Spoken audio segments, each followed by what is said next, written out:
information and mining the information to creation of knowledge, urban knowledge, because that act itself would be uniform across all the urban local bodies within that particular given state. This was agreed to after a couple of levels of consultation with the urban local bodies and also the state governments.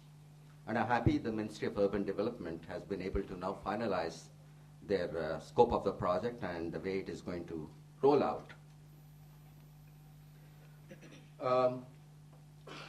Lastly, there is just one thing I wanted to share with you. The challenges of urbanization and ability of the elected bodies of providing a modicum of services to the citizens is, even as we sit and deliberate, are immeasurable. Let me give one instance. In Gujarat, where I had the privilege of working in the urban sector, we were trying to roll out IT-enabled decision-making systems to each of the local bodies. We had 163 municipalities and 7 municipal corporations. During the business process reengineering, we discovered to utter horror, though the act was common for 163 municipal bodies, there were 163 different forms for accessing a water connection.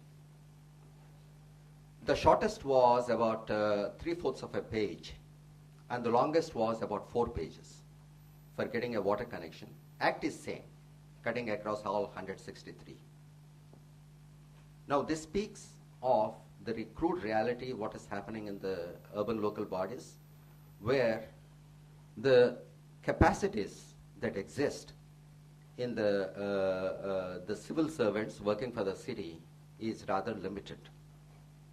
Number 2, since there were no strong systems that were available for managing the urban local bodies, each urban local body decided its own method as to how to deliver a utility to the citizen. My boss always tells me that India is a land of intermediaries. If we want to access a service, we want to do anything, we need necessarily go through intermediaries. And the beauty of a National E-Governance Plan is about disintermediating these intermediaries, of putting the government on the web so that a citizen herself or himself can make the right choice of accessing the service as and when they choose to do so. Clearly, I see the capacity building as the single biggest challenge in our march towards ubiquitous connected cities.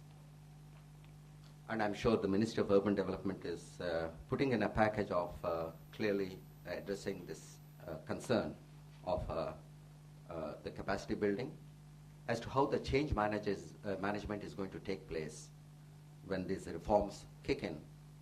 And ultimately, the way the municipalities can project themselves as a very transparent bodies in making of decisions that clearly cover close to 300 million lives in India. I thank each one of you for your patient hearing, and I wish this day-long national consultation would yield in some policy directives for urban managers. Thank you very much.